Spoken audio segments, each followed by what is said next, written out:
All right, good morning, folks. We're going to go ahead and get started with our mobility rapid research presentations.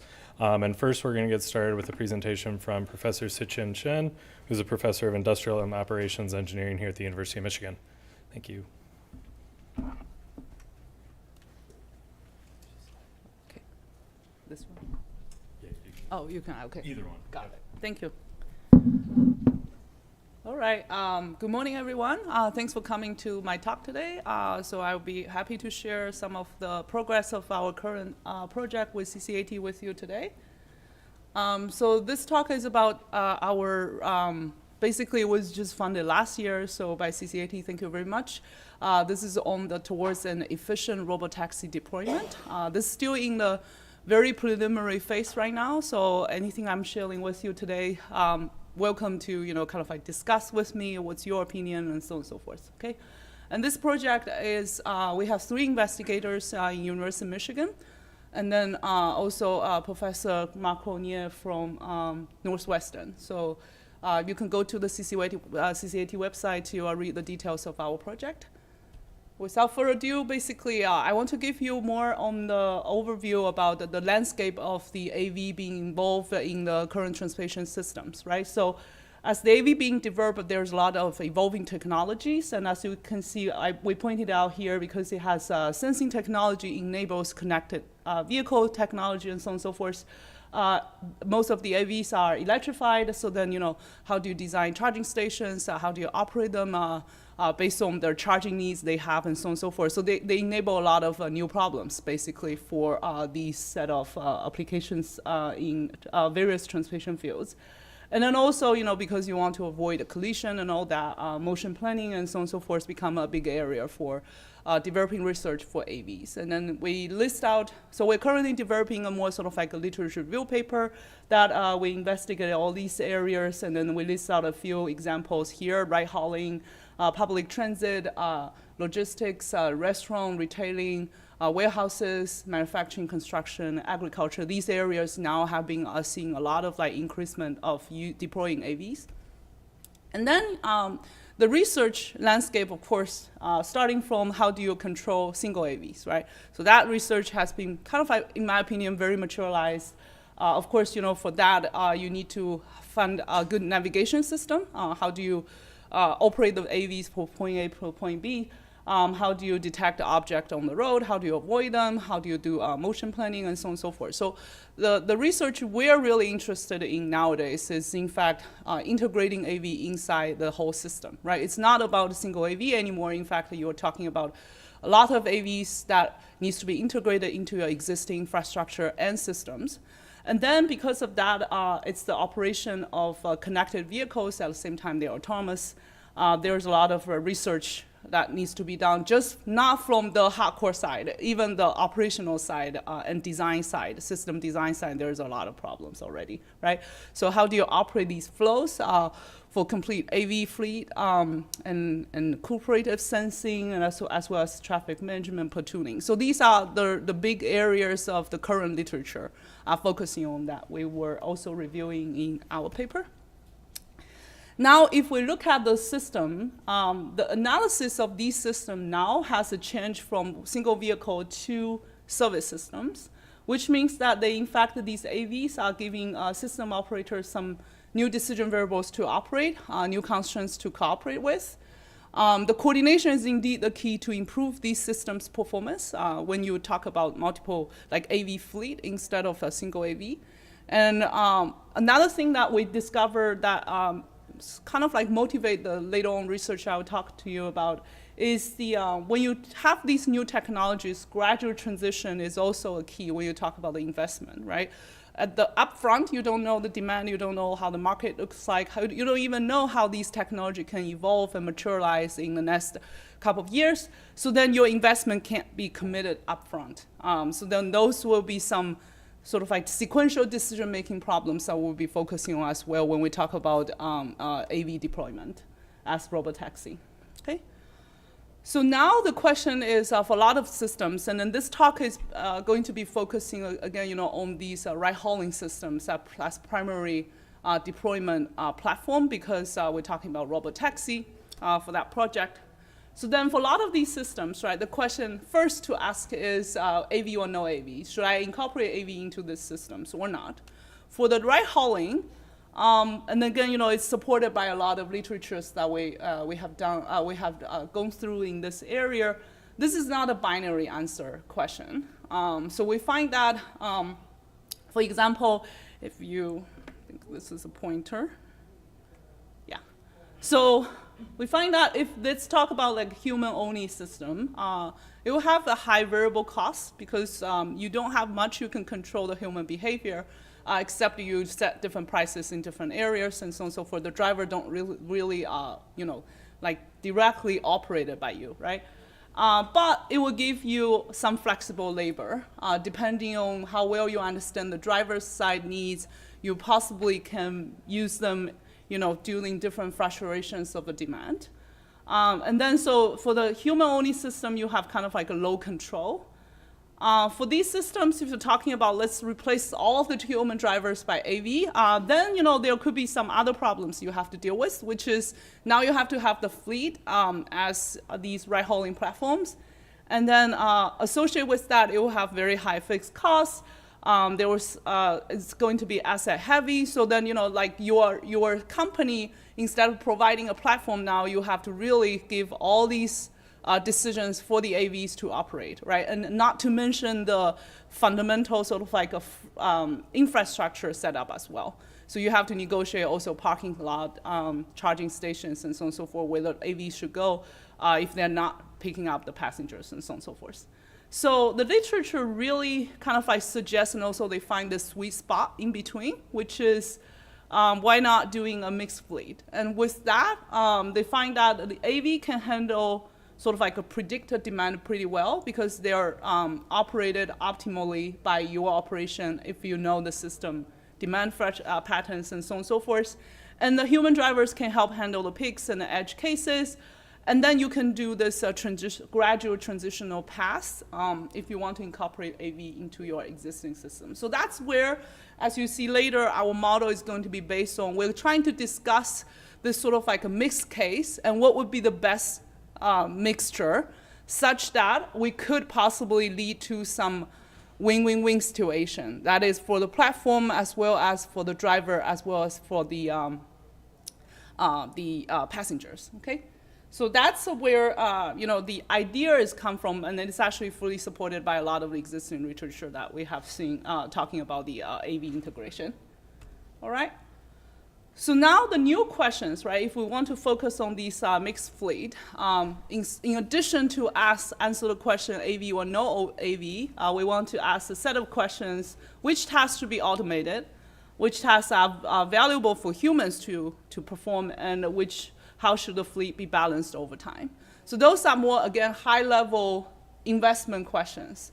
We're not yet here talking about the actual operations, hourly operations of AVs, how they get charged, how they get assigned to the passengers, and so on and so forth, okay? So this talk will be focusing on this level, although our project does look at operational problems as well, okay? So if you look at the systems, what we are trying to do at this high level is try looking at different stakeholders in the system. So you can think about Uber, Lyft, and then these platforms as high level here. They have interactions with the stochastic passenger demand that they're going to receive randomly, right? But then there is a pattern they can learn from the historical data. They will have some limited control on these real-time demand. So these are more sort of like exogenous demand that really doesn't change, depending on the setup of the problem. But later on, you could complicate the problem by saying, depending on how much AVs I have in the system, maybe your customer behavior also change as well, because people have different acceptance behavior of AVs and so on and so forth. So these demand, right now we treat them as more like exogenous demand, but random. They also have limited proactive repositioning of the demand, so the demand come based on the spatial and temporal information they can predict. They also have the interaction with the human driver fleet. And then these human driver fleet will be more reactive operation mode. And then they will have some slower repositioning behavior, because they will respond to the price you set in different areas, but that's it, right? You can't really tell them directly where they should go and pick up the customer, and so on and so forth. But with the next part, they will have these AV fleet, and those will be the ones that the platforms can control. And so they have higher-level controllable ability. But then on the other hand, if you control them, you also have to charge them. And then so the question becomes, do you let them to do more like a charging station-based operation, or they can do more like free float and so on and so forth. So on the operational side, you do have to answer some of these questions for these AV fleet. So the question is, what's the potential of integrating them into your existing operations for these platforms? Okay. So yeah, basically in the high level, the operators can program when, where, and how the capacity is being used for allocating AVs in their systems. So if you think about the traditional ride-hauling platform, you have demand, and also you have price set up in different regions, and then those human drivers are going to be matched by the passengers, right? Now with the integrated of AVs, you will have these sort of like autonomous vehicles as well as a human vehicle difference. And associated with them, there are some questions you have to also optimize. Okay? So the platform right now can directly manage the matching. They can assign, whether this passenger's demand is being picked up by the AV or the human driving vehicles in a real-time fashion, right? They also can do some repositioning, vehicle rebalancing, using, in the old days, they can use pricing, but now with the AVs, they can just like rebalance the AV directly. Of course, they need to charge the AVs and so on and so forth, right? By tracking their battery level. So these are what the platforms is going to do. And then these are the sort of like three players that involve in the system that we're focusing on in the next slides. So these platform drivers and also the riders will be integrated in this way that we need to really carefully choosing the fleet size of the AV to achieve some win-win-win situation. But this type of problem also has been studied in the literature, some aspect of that. Okay? So the opportunity for joint optimization is the following. Now we have the system design optimization can create some opportunities here. That AV can try to absorb some routine, predictable demand. That's what we're finding in the literature as well as our initial preliminary studies. The human driver work composition can be redesigned for high-value tasks, and human flexibility can provide better coverage in areas with less AV-ready infrastructure. Okay. So now with that, you will see not only you need to optimize the problem, but then there's more interdependency of your infrastructure system as well. So that would be the next step. Once you integrate the AVs into your ride-hauling platform and so on and so forth, how would you deal with the new interdependency, including the communication, infrastructure as well as the transportation and the energy infrastructure for charging and so on and so forth. But these are all these relevant problems that our project will be focusing on. Okay. So now, we would like to study all these new research problems I was just talking about. I'm not going to mention every part of the research in this talk, but giving you a list of things that our project was aiming for. And then, we did some literature review in terms of who has been studying these kind of problems, not for the ride-hauling, but for a lot of different types of areas and systems, right? So there is some current research that we dig into and try to also do some benchmark about our models with. With the time, I probably will jump into this very preliminary version of a current work. And this paper is, the title is called Robotaxi as a Capacity Expansion. In this paper, we try to do certification-based pricing and matching, okay? So what we're going to do here is to look at this high-level, kind of like a system design problem, right? So if you think about the platform, what we consider here is some primary decisions they can make here. So first of all, what would be the right AV size they want to go with, Q? And then they can set up some rider price. They can also set up the human driver wages. So these are all the flexibilities they can, kind of like manipulate in their current system. And then many of us knows that currently without the AVs, the platform has to kind of like take the majority of how much you pay them, because they have all these infrastructure costs they have to pay, and then the driver really get very little, right? So the question is, can we increase the driver's wages as well once you have more profit coming from the AV side? So we consider this is also decision variable that a platform can choose. And then lastly, what would be the right matching? So if you don't be scared by the math, but basically everything that we have here is characterizing the objective of one stakeholders that we're considering this system. So what is the revenue, and again, in a very high level, depending on the random demand that we can calculate for the rider welfare versus the driver welfare, or the platform profit, PP, and the social benefit. So here we characterize all four of them by these decision variables that we have: the price for the rider, the wages for the human driver, and also what's the matching decision. The Q here is a given parameter. We're not optimizing it here, but we'll do it through the sensitivity studies, okay?